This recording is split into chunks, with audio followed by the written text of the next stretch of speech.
chaque fois je débarquais au métro Champ de Mars, c'était la couronne m'attaque, quand je me mettais dans la mer. Mais je connais des panais qui commettent des entraves, qui ont des lampes et des plans, puis ils ont planté dans le cave. Comparé, je comparais, ça me semble pas autant grave. Aux substances d'un paquet, les crackheads, c'est bon de pack. Mais pareil, il paraît qu'il faut pas vraiment se battre. Quand j'ai eu ma sentence, ben j'étais crampé en calme. Même si personne parlait, on se défendait en salle.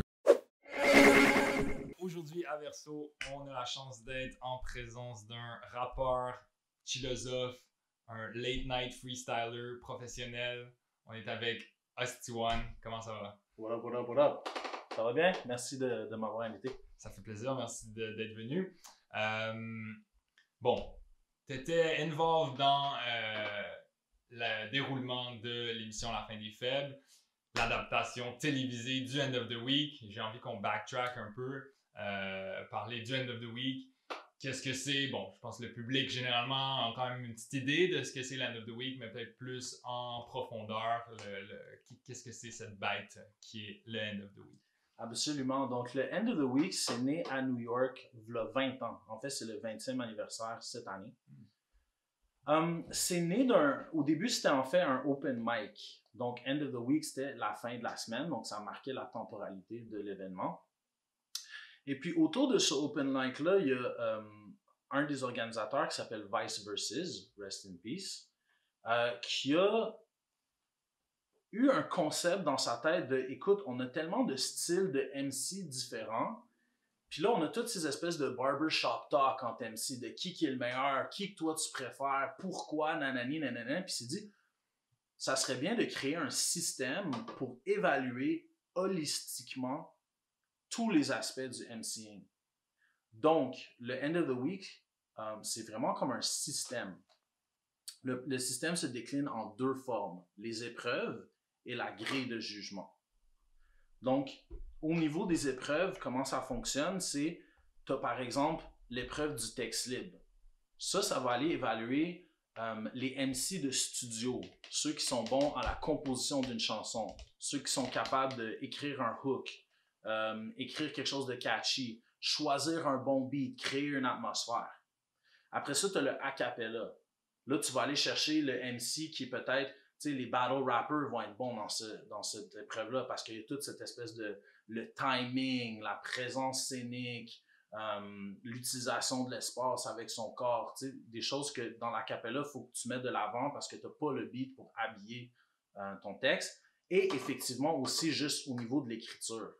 Donc, dans la cappella, tu peux vraiment sortir des bars super complexes que d'habitude, tu aurais de la misère à les communiquer dans un format d'un battle ou d'une chanson.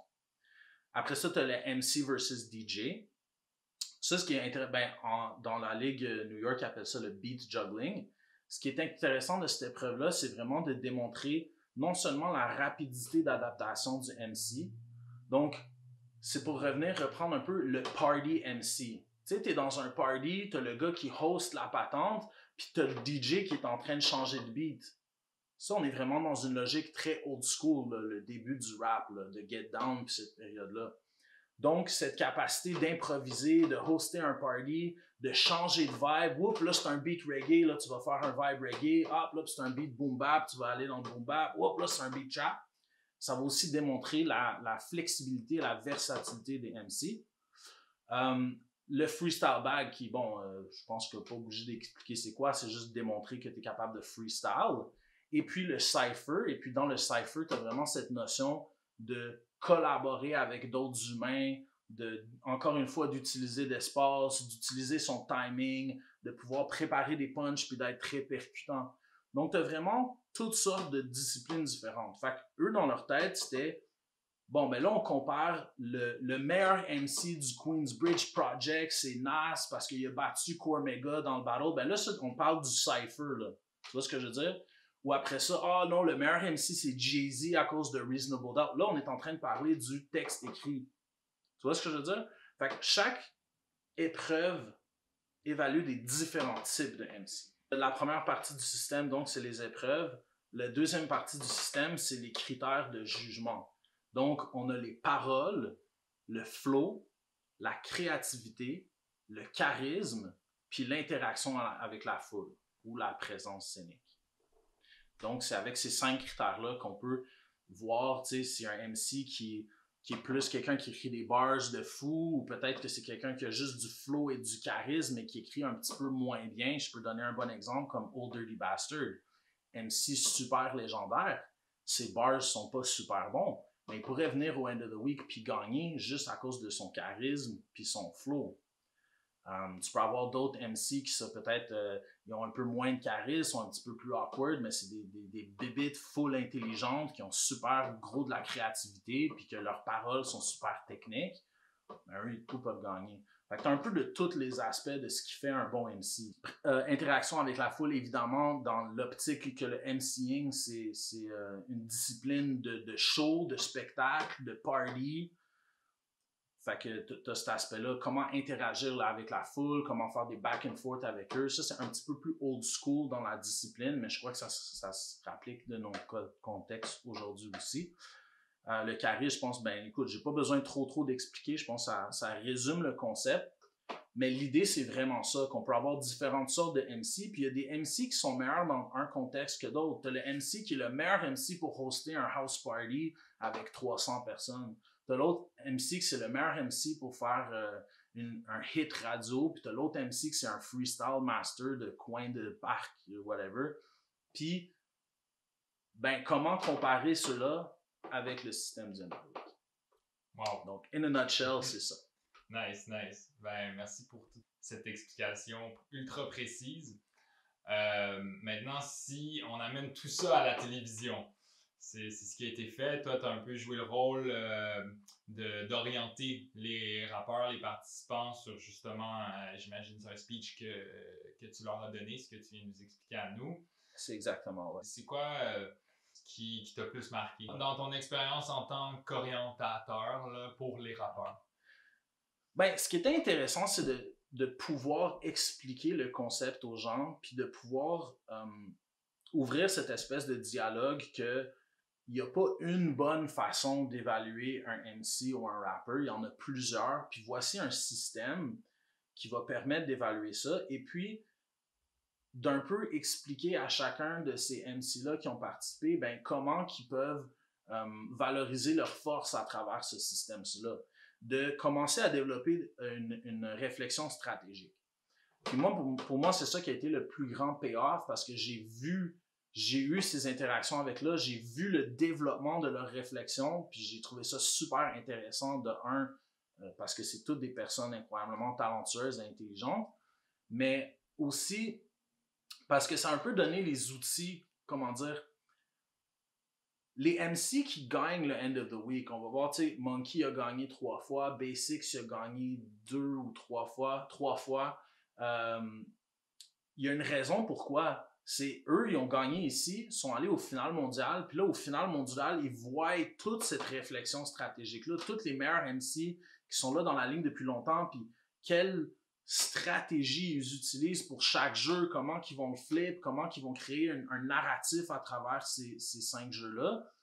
Puis là, eux, ils reviennent ici avec ce knowledge-là, puis ça devient des machines de guerre. On compare souvent le End of the Week, quand je parle avec les fondateurs, on compare à une forge, genre pour forger un katana. Tu sais, tu rentres dans la forge, tu te brûles, nanana, là, tu sors, là, tu frappes. À chaque fois que tu rentres, tu dippes dans la forge, le métal devient de plus en plus fort, flexible et coupant. Donc, c'est un peu ce qu'on a fait avec ces MC-là. C'était comme une forge en accéléré, de genre, let's go, on dip le katana. Et puis, ils ont été incroyables. Je dois t'avouer que j'étais un peu nerveux au début parce qu'il y avait très peu de temps pour écrire. Il y avait comme 2 semaines pour écrire tous leurs textes. Moi, je capotais. J'étais comme, c'est pas réaliste.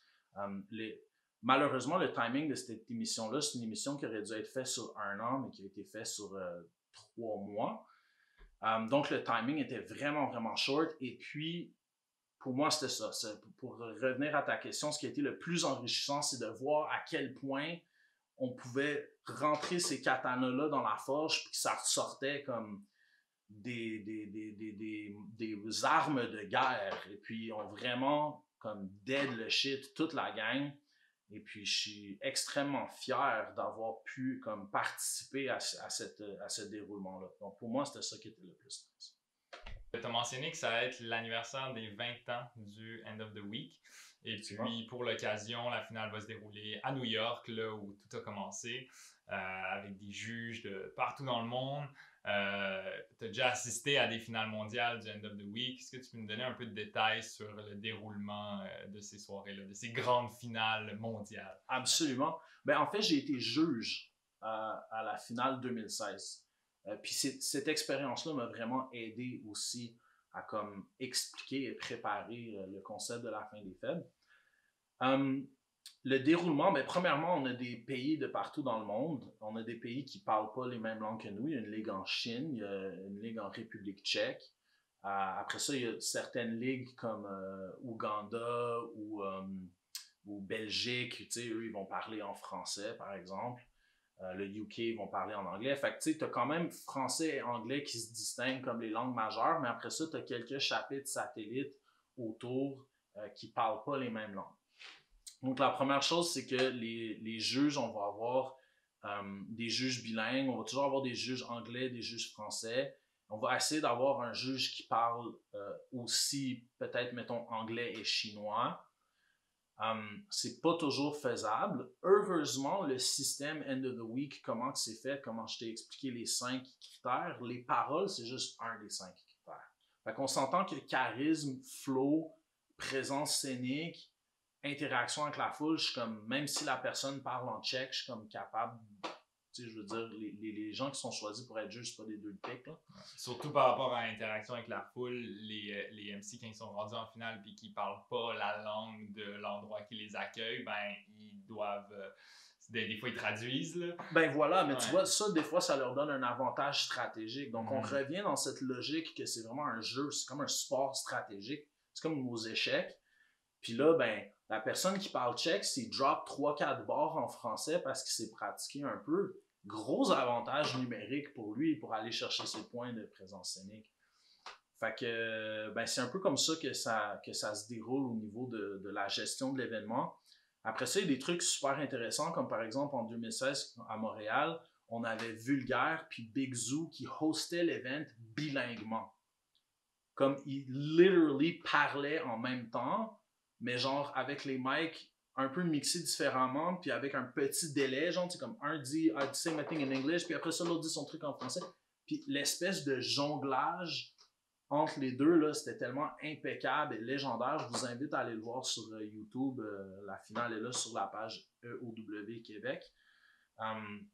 Vraiment, vraiment intéressant comment que la gestion un peu de cette plateforme-là. Justement, dans ces finales mondiales-là, tu as toutes sortes de langues qui se côtoient. Ça fait partie de la beauté du End of the Week. Ça fait partie, je pense, même de la philosophie de ces événements-là. Pour la fin des faibles, étant donné que ça allait à la télévision québécoise, ça a déjà été dit, le plus grand compromis, je pense, ça a été de devoir faire ça qu'en français.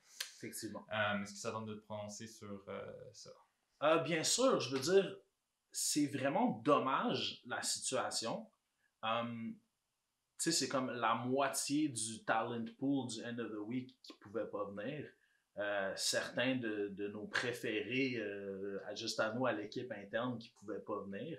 Il y en a qui se sont adaptés, comme Basics, qui a décidé d'aller en français. J'ai trouvé ça super intéressant et courageux de sa part. Il y a certains d'autres qui n'ont pas pu participer, ce qui est assez dommage. Sénécal, qui est le champion mondial, ça aurait été écœurant d'avoir à la TV.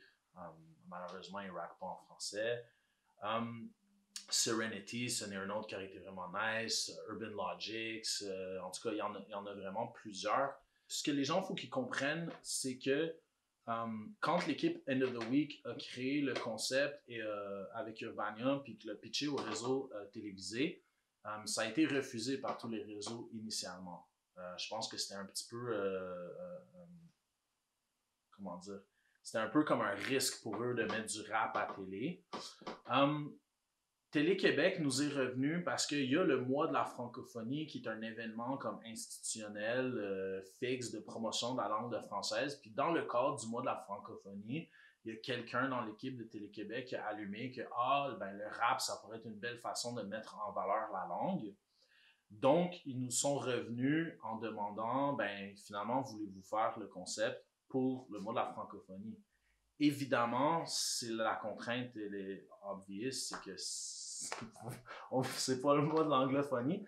C'est vraiment dommage que ça a été pris sur ce contexte-là, mais ce qu'il faut comprendre, c'est que stratégiquement, premièrement, tous les autres réseaux n'ont refusé. Fait que là, si tu as la chance de mettre ton pied dans la porte, puis de créer une confiance, de prouver le concept, de faire le pilote, de le mettre sur les ondes, de voir, puis de dire à tout le monde, regarde, vous voyez, ça a été populaire. Les gens ont vu le show. D'ailleurs, ça a été le show le plus regardé après Passe-Partout sur Télé-Québec.